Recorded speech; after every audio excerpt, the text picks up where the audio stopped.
Hey everybody, how's it going? It's your man here, Caterade5, and today I'm back with a 5-minute review where we look at a fan game in under 5 minutes. As always, remember that this is my completely subjective opinion. Let's get to it.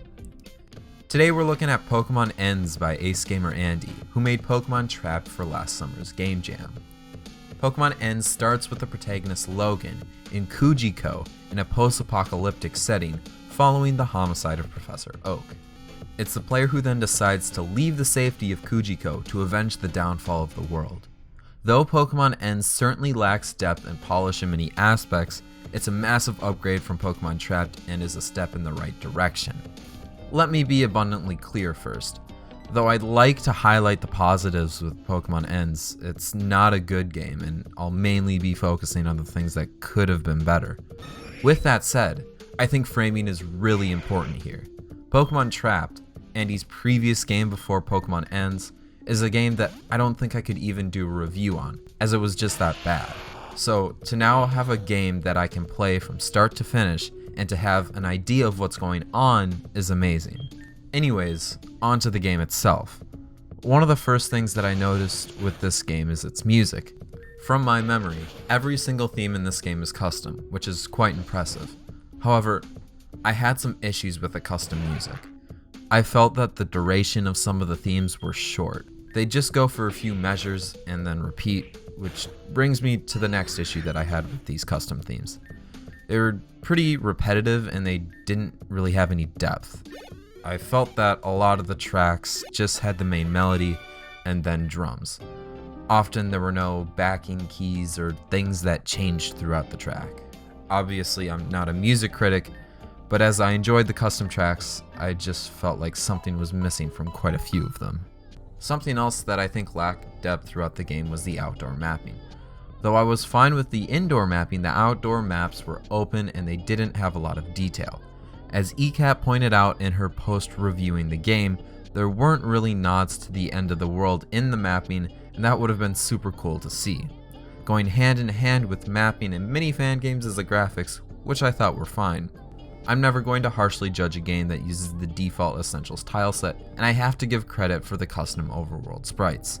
The only other note that I had that I wasn't sure about was the back sprite placement in the battles, as it just felt off.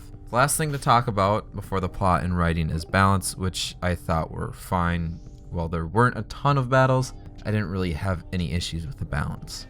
As it seems to be the case with a lot of my reviews, the end is becoming reserved for what I think about the story and writing.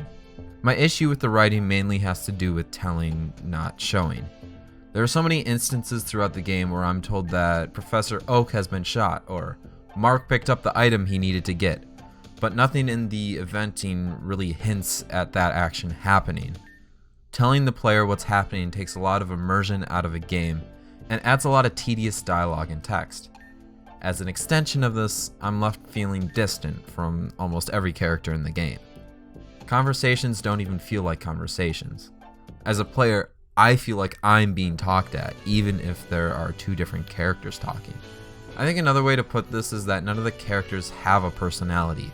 There are seldom references to other events in the characters' lives in conversation, which would hint at the fact that these characters have shared experiences at some point.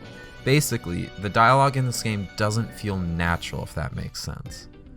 However, I do have to praise a few aspects of the story and writing that I really enjoyed. Firstly, I really enjoyed the Sabrina section. It was something different, and it also added some lore to the game. Because of this, I wish there was more done with that section. Secondly, I appreciate that the mature theme of the game was dealt with maturely. There are so many games that are ruined for me because the mature themes are thrown around like they have no weight, but this game doesn't do that. It is especially impressive because Andy is such a young developer. As I said, even though I was negative on this game, Pokémon Ends is a huge upgrade from Pokémon Trapped, and Andy has some things to build on here. I look forward to Andy's future jam entries, and I hope to continue seeing improvement. As always, make sure to mock punch that like button and of course subscribe if you have not. But with that, you guys, I'm gonna get out. This is Caterade5 signing out. Thanks for watching, everybody, and have yourselves a good day.